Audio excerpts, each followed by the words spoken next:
आप सुन रहे हैं एजी एंटरटेनमेंट की धमाकेदार प्रस्तुति।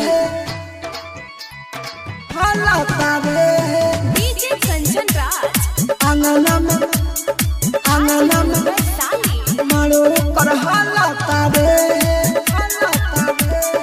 आंगना में मिक्स बाय एजी मारो कर हालाता रे।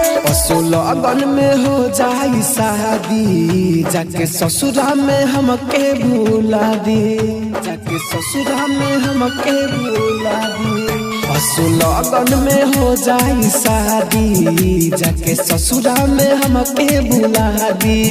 देखे चल जाई गमई सोचतानी हम देखे चल जाई गमई सोचतानी हम बात मनवा में चलता रे।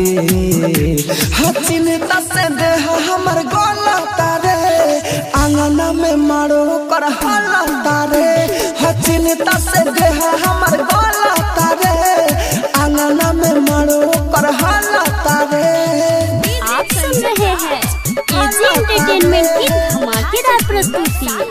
आंगना में मारो कर हलता रे।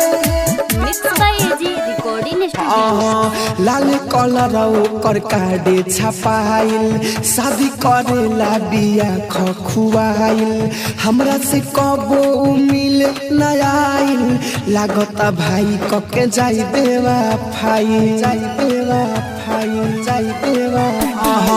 लाल कलर कर काडे छपाइल शादी करेला बिया खुआइल हमरा से कबो मिले नयाइल लागता भाई कके जाई देवा फाई देवा।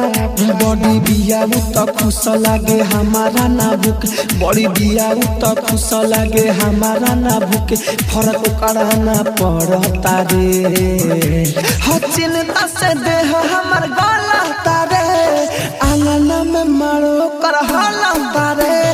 चिंता से देह हमर गलता रे आंगना में मारो कर हलता रे। आप सुन रहे हैं एजी एंटरटेनमेंट की धमाकेदार प्रस्तुति। आंगना में मारो कर हलता रे। Mix by AG recording studio. Amit Mukesh कैसे मन के मनाई किनके खियले जलेबी मिठाई राहुल राजधानी दुख बताई दिलख नंबर मोबाइल से हटाई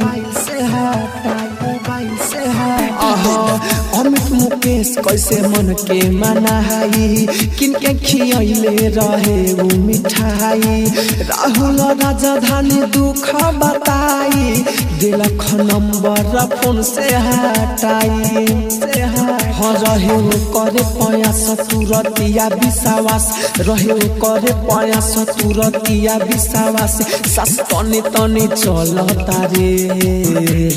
चिंता से देह हमर गलता रे आंगना में मारो कर हलता रे।